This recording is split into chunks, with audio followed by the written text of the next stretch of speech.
여러분의 인생은 지금 이 순간부터 바뀌게 된다. 이번 생에 당신이 꼭 해내야 하는 건 단 하나. 그건 바로 지구에서 즐겁게 노는 일이다. 성실하게 살지 않아도 된다. 노력과 인내도 필요 없다. 즐거운 일에 눈을 뜨면 인생은 깜짝 놀랄 정도로 호전된다. 그것도 뜻밖의 형태로 점차 행운이 날아들게 될 것이다. 자, 이렇게 멋진 이야기를 하는 저자는 여러분 누굴까요? 네, 감 잡히시나요? 책추남의 독서에 있어서 정말 비타민 같은 독서, 비타민 같은 저자, 네, 사이토 이토리 씨의 이야기입니다. 자, 제목도 마음에 들죠? 즐기는 사람만이 성공한다. 인생 대역전 비결, 좋아하는 일만 하면 된다. 인생은 즐기는 사람만이 성공하고 즐기는 사람만이 행복해질 수 있다. 애벌레가 나비로 날아오르듯 나답게 자유롭게 충만하게 월드클래스 북코칭 책추남 나비스쿨, 우리 또 히토리 씨의 지혜로 오늘 하루 나눠볼까 합니다. 여러분 구독, 좋아요, 알림 설정, 댓글로 함께 나비효과 일으켜가 주시는 거 아시죠? 자, 돈 공부는 3세부터 시작해도 늦다. 나는 어릴 때 하루 200원의 용돈을 받았다. 그 당시 어린이의 용돈은 하루 50원이나 100원 정도가 다였는데 200원이라니 상당히 많은 편이었다. 그런데 어느 순간부터 용돈을 한 달 단위로 받게 되었다. 한 달에 6,000원으로. 별 생각 없이 돈을 쓰니 거의 보름쯤 지나면 용돈은 거의 바닥을 보이게 되어서 늘 후반에는 쪼들리곤 했다. 그때 깨달았다. 하루 200원씩 받는 것과 한 달에 한 번 6,000원을 받는 것에서 어떻게 돈을 쓸 것인지 그 계획 자체가 아예 다르다는 사실을. 이렇게 계획성이 몸에 배게 되면 세뱃돈 같은 임시 수입이 생겨도 자연히 이걸 어떻게 쓸까 하고 생각해 보게 된다. 이번에는 10,000원만 쓰고 남은 건 저금할까? 이런 식으로 어린이 나름대로 계획하며 돈을 관리한다. 그리고 평소에는 매월 용돈만으로 잘 버텨야 하지만 임시 수입이 있으면 주머니가 든든해지고 여유가 생기니까 그 기쁨에 임시 수입의 고마움도 잘 느끼게 된다. 그래서 나는 한 달에 한 번 용돈을 6,000원을 받게 되었는데 스스로 돈 관리를 하는 사이에 어떤 사실을 깨닫게 되었다. 이번 달은 31일까지 있는데 6,000원밖에 못 받다니 이상한 거 아닌가 하고 말이다. 31일까지 있는 달은 200원을 손해보는 것이 아닌가? 우리 아버지의 재밌는 점은 아들이 그걸 스스로 깨닫게 하려고 일부러 6,000원밖에 안 주었다는 데 있다. 어린아이도 자신의 돈을 스스로 관리하게 하면 돈을 소중히 할 줄 알고 소비의 계획성을 익히게 된다. 그럼 몇 살부터 돈 관리를 시켜야 하느냐? 내 생각으로는 3세쯤부터 서서히 돈 쓰기에 적응하게 하는 게 좋다. 나는 명색이 사업가니까 돈에 대해 배우는 시기는 빠르면 빠를수록 좋다고 본다. 사업가는 돈과 친해야 하니까. 셀러리맨은 회사가 돈을 대신 관리해주지만 사업가는 그럴 수가 없다. 돈을 너무 많이 쓰면 남는 게 없어 곤란해진다거나 필요한 돈은 따로 묶어놔야 좋다거나 하는 등 이것들 모두 전부 내 책임이다. 그래서 어릴 때부터 돈 쓰기에 익숙해지는 게 좋다. 물론 어린이가 장래에 어떤 직업을 갖게 될지는 알 수가 없다. 하지만 사업가가 될 가능성을 고려한다면 가능한 일찍 돈을 접하고 친숙함을 느끼게 하는 편이 더 마음이 든든할 것이다. 워렌 버펫이나 짐 로저스도 보면 6살, 7살 이때부터 사업을 시작하는데요. 자본주의 사회에서는 누구나 여러분 이거는 미리 익혀놔야 되는 것 같고, 그래서 색추남 나비스쿨에서도 부자 영재학교 이제 쭉 진행하고 있죠. 확실히 아이들한테 이런 새로운 시야와 돈에 관한 관점, 그리고 글로벌에 관한 인식들, 미래 변화를 함께 토론을 해주니까요. 정말 우리 성인들에게 죄송하지만 성인들의 토론보다 수준이 더 높습니다. 그래서 넓은 기회와 가능성을 아이들한테 열어주는 것 정말 중요하다고 생각이 들어요. 자, 3살은 너무 이른 게 아닐까 하는 사람도 있겠지만 세간에서는 영어나 피아노도 3세부터 배우는 편이 좋다고 하지 않는가. 그것과 마찬가지다. 어린 나이부터 금전 관리를 시키면 돈만이 아니라 인생의 여러 가지를 스스로 정할 줄 알게 된다. 의사결정을 스스로 할 수 있게 되는 거죠. 스스로 선택하고 스스로 책임지는 능력들. 돈에 관한 공부를 통해 나답게 살아가는 힘을 익히는 것이다. 책추남이 추구하는 돈 공부랑 너무 일맥하죠. 돈에 관한 공부를 통해 나답게 살아갈 수 있는 힘을 기르는 것. 책추남 돈 공부의 핵심이죠. 그렇기 때문에 글로벌 머니 북살롱이나 템플턴 투자마인드 북살롱이나 내 삶의 주도권을 가질 수 있는 힘을 기르기 위한 다 또 방편들인 거죠. 남과 사이좋게 지내는 일에 에너지를 쓰지 않아도 된다. 인간관계 이야기를 하면 대개 웃음 혹은 분노 포인트가 같은 사람, 좋아하는 혹은 싫어하는 게 같은 사람, 가치관이 같은 사람 등 나와 잘 맞는 점에 대한 특징을 언급한다. 나는 그런 조건을 신경 쓴 적이 없다. 아니, 그런 틀에 맞추는 걸 좋아하지 않는다. 그럼 묻겠는데, 만약 너무너무 싫어하는 사람이 나와 같은 음식을 좋아할 때 그걸 보고 상성이 좋다고 할 수 있는가? 미안하지만 설령 이론상 상성이 잘 들어맞는다고 하더라도 나 같으면 싫은 사람을 도저히 좋아할 수는 없을 것이다. 결국 따지고 보면 세상은 남들과 다 사이좋게 지내려 하려고 한다. 그런 의도가 뻔히 보이니까 나는 틀에 맞춰 움직이는 게 싫은 것이다. 집단 괴롭힘 문제 같은 것도 있고 학교 선생님은 사정을 잘 모르니까 상대방이 괴롭힘의 주동자든 뭐든 무조건 사이좋게 지내라고 쉽게 말한다. 솔직히 남을 때리고 돈을 빼앗는 사람과 어떻게 친하게 지낼 수 있겠는가? 나는 그렇게 보기도 싫은 사람을 친구라 불러야 하는 이유를 도저히 이해할 수 없다. 우리는 예전부터 모두와 사이좋게 지내라고 하는데 나는 친하게 지내는데 에너지를 쓸 필요가 없다고 본다. 그런 일에 소중한 에너지를 쓰고 싶지 않다. 에너지를 쓸 바에야 좋아하는 일에 쓰고 싶다. 그보다 싫어하는 사람을 애써 좋아하려 노력해보았자 더욱 싫어지기만 할 뿐이다. 정말로 마음이 맞는 사람이라면 의식하지 않아도 상성이 좋다는 걸 알 수 있고 노력 같은 건 하지 않아도 자연히 좋아하게 되는 법이다. 그리고 절친한 친구라는 건 일생에 5명만 있어도 충분하다. 아니, 더 적어도 이상할 게 없다. 친구는 자연스레 생기는 게 당연하지. 억지로 만들려 애를 쓰는 게 아니다. 별이 돋보이는 건 밤하늘이 어두우니까. 어느 시대든 어떤 세상이든 회사에는 여러 사람이 있다. 좋은 사람도 나쁜 사람도 있다. 아무 잘못도 하지 않았는데 폭력 피해를 당하는 일이 생기면 왜 이 세상에는 폭력을 가하는 사람이 있는가 의구심이 들게 된다. 그 대답은 바로 미숙한 영혼에 있다. 폭력을 휘두르는 사람은 영혼이 미숙해서 선악에 대한 구분을 못한다. 그리고 세상에는 지독하게도 나쁜 사람이 있으니까 착하고 훌륭한 사람이 더 도드라지게 보이는 것이다. 밤하늘이 어두우니까 별이 유난히 잘 보이는 것처럼 악인이 있음으로써 선한 사람의 아름다움을 이해할 수 있는 것이다. 주역의 이 대극의 법칙으로 세상이 이제 구성이 되어 있죠. 그럼 이 세상에서 분노와 증오를 없앨 수는 없느냐? 그렇다. 아마도 앞으로 1만 년 정도 지나면 상당히 줄어들지 않을까 싶다. 0이 되는 일이야 없어도 아마 크게 줄어들긴 할 것 같다. 지금 이 시대는 크게 변하려 하고 있다. 아니, 이미 변하기 시작하고 있다. 앞으로 사람들의 영혼이 눈을 뜨게 되는 일이 일어나게 될 것이다. 여러분, 이 얘기가 히토리 씨만 얘기하는 게 아니라 정말 브라이언 와이스, 타너스님, 뭐 정말 많은 예측가들과 예언가들이 이 얘기를 공통적으로 계속하고 있습니다. 심지어는 역주행해서 여러분 본인이 예지몽을 꾼 15개 중에 13개가 이미 적중하면서 굉장히 많이 팔린, 또 TV에도 많이 소개된 내가 본 미래라는 책에서도 이 얘기를 같이 합니다.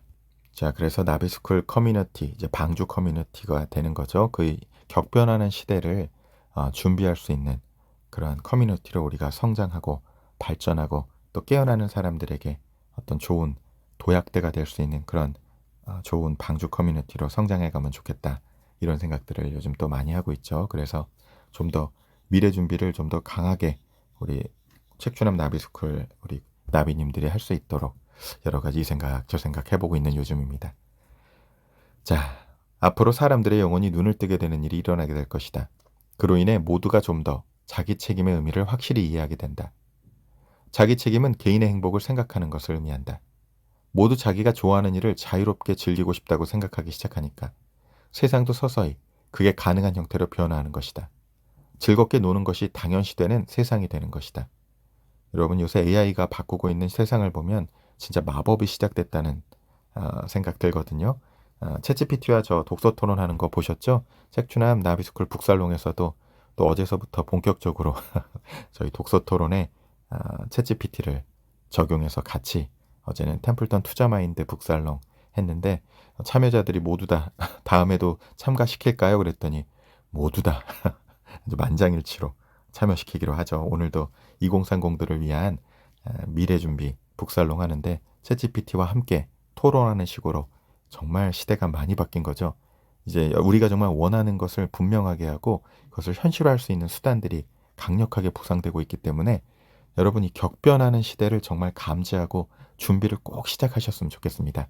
우리 나비 구독자님들이라면 말이죠. 개인의 행복이 당연해지면 남에 대해 이러쿵저러쿵 말하게 되는 일이 없어진다. 왜냐하면 내가 아주 행복하고 노력과 인내라는 괴로움 없는 세상에 살기 시작하면 자연히 다른 사람의 행복도 바라게 되니까. 사람은 나만 즐거워서는 진정한 행복을 느끼지 못한다. 나의 소중한 사람이나 주변에 있는 친구도 즐거워야 행복이다. 그렇게 되면 남에 대해 참견하지 않고 다른 사람의 행복도 바라게 되는 것이다. 단, 지금은 아직 모두 즐기는 마음이 부족하다. 세상을 바꾸려 한다면 좀 더 즐겁게 놀아야 한다. 여성은 남성보다 훨씬 강하다. 오랜 역사 속에서 인간은 몇 번이나 되는 전쟁을 반복하며 살아왔다. 그 전쟁의 계기는 거의 남성이었다. 원인을 따지자면 남성끼리의 싸움이었다.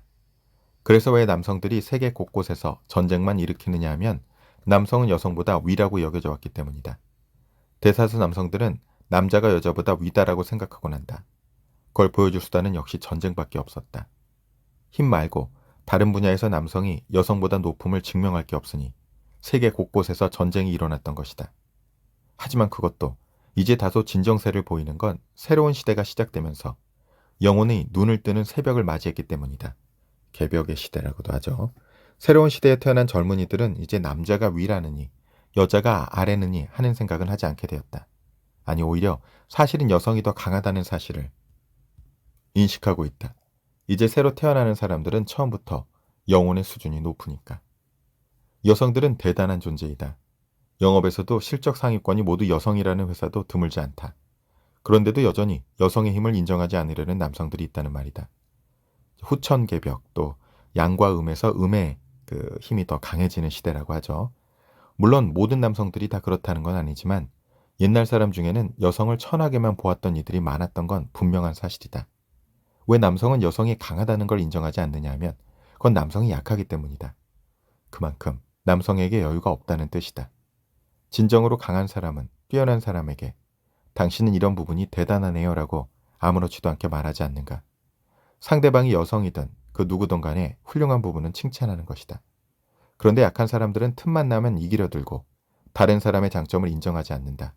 즉 속이 좁은 것이다. 그러면서 나는 강하다고 허세를 부리고 싶어 한다. 그 가장 큰 증거가 전쟁이다. 하지만 앞으로는 전쟁도 더욱 그 빈도가 줄어들 것이다. 새로운 시대에 태어난 사람들은 영혼의 성숙도가 높으니까 어리석은 전쟁은 안 하게 될 것이다. 나 자신에게 불리한 환경이라도 즐겁게 지내자. 나는 초등학생 때부터 제대로 학교에 가지 않았다. 학교 그 자체가 싫었던 건 아니고 친구들이 있으니까 학교에 가고 싶었단 말이다. 그래서 등교 거부는 아니었다. 그럼 왜 학교에 가지 않았느냐? 사실은 아침에 못 일어나서 지각했기 때문이다. 아침에 늦게 일어나면 귀찮아서 그대로 학교에 안 갈 때도 있었다. 학교에 간 날은 끝날 때까지 있을 때도 있지만 따분해져서 중간에 그냥 조퇴할 때도 있을 정도였다. 그런 식으로 가고 싶을 때 등교하고 쉬고 싶은 날 쉬고 집에 가고 싶을 때는 하교하고 그랬다. 물론 그런 제멋대로의 행동은 용납될 수 없으니 늘 주변 어른들과 싸우기 바빴다. 내가 어릴 때는 학교에 가지 않는 아이가 거의 없었으니까 나는 혼자 싸워야 했다. 어떤 식으로 싸웠냐 하면 옛날에는 학교에 안 가고 그러면 얻어맞고 그랬다. 선생님한테도 맞고 부모님한테도 맞았다. 아무튼 그 시절은 세간에서 말하는 상식을 지키지 않거나 잘못된 행동을 하면 무조건 얻어맞을 때였다. 자, 그래서 히토리 씨가 쓴 책 제목 중에 하나가 상식을 깨부숴라. 그게 있죠. 자, 요즘 같으면 체벌이니 뭐니 해서 큰일이 나겠지만 예전에는 그런 분위기가 아니어서 이곳저곳에서 꿀밤을 맞곤 했다. 그래도 나는 때린다고 내가 그 말을 들을 것 같아? 라며 반항하기 바빴다. 고집을 부리며 어른들과 맞섰던 것이다. 그러면서도 서로 그런 대결을 은근히 즐기는 구석도 있었다. 요즘은 누구에게나 설명이 통한다. 학교에 가지 않는 아이가 있다면 선생님은 때리기보다 이유를 설명해서 학교에 나오게 한다.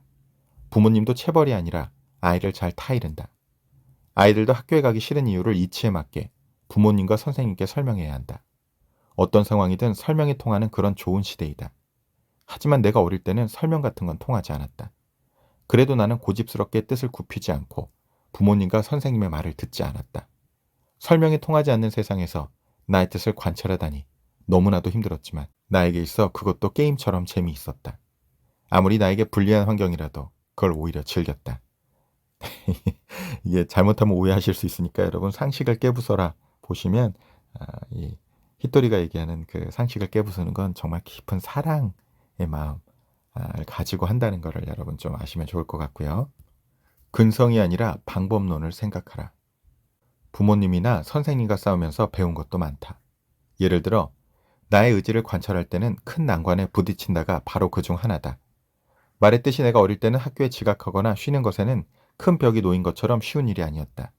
툭하면 꿀밤을 맞아가면서도 지지 않고 내 뜻대로 어른들과 맞서야 했다. 그때 나의 의지를 밀고 나가는 게 이렇게나 힘든 거구나 하고 절실히 깨달았다. 하지만 힘들다라고 해보았자 아무런 문제 해결이 되지 않으니까 오히려 상황을 재미있어하고 즐겼던 것이다.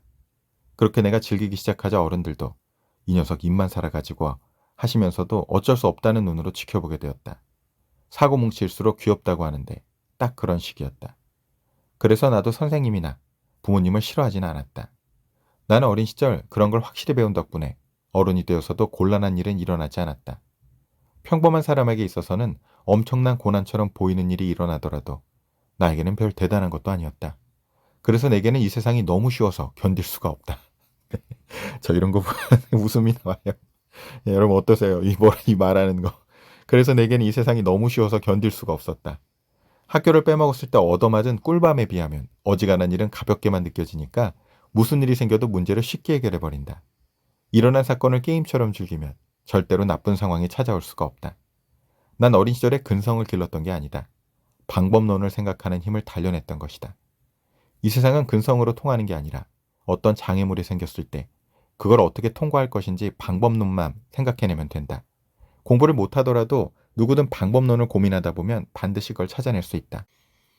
실제로 나는 학교 공부는 아예 제대로 하지도 않았지만 말이다. 그래도 인생의 여러 순간에서 방법론을 찾아내 납세의 국내 제1의 자리까지 오를 수 있었다. 당신은 정말로 고민하고 있는가? 요즘은 노인빈곤층이나 노후자금으로 최소 수억 원은 준비해야 한다는 말로 노후에 대한 불안을 부추기는 뉴스가 많이 나온다. 그런 불안감을 자극하는 일이 있으면 다들 걱정하게 된다. 그렇지만 지금 이 책을 읽는 여러분처럼 정신론을 제대로 공부한 사람은 어찌된 일인지 돈이 궁할 일이 없다. 다들 성실하게 연금을 준비하고 보험에도 들어두어서 만약의 사태를 위한 준비가 다 되어 있기 때문이다. 만약 나는 충분히 준비가 안 되어 있는데요 라고 하더라도 정신론을 배운 사람이라면 앞으로 나 자신이 고생하지 않을 길을 향해 나아갈 수 있다. 걱정이 많은 사람은 돈이 있든 없든 걱정을 한다. 나름 돈을 넉넉히 가지고 있고 노후 걱정도 할 필요가 없는 사람이 꼭 노후에 돈이 부족해지면 어쩌지 하고 고민한다. 돈이 있는데도 걱정하는 당신은 아주 행복한 사람이다. 다른 고민거리가 없으니 억지로 쥐어짜서라도 고민을 만드는 거니까. 그런 사람은 고민하는 게 옳다는 의식이 마음 어딘가에 있어서일 것이다.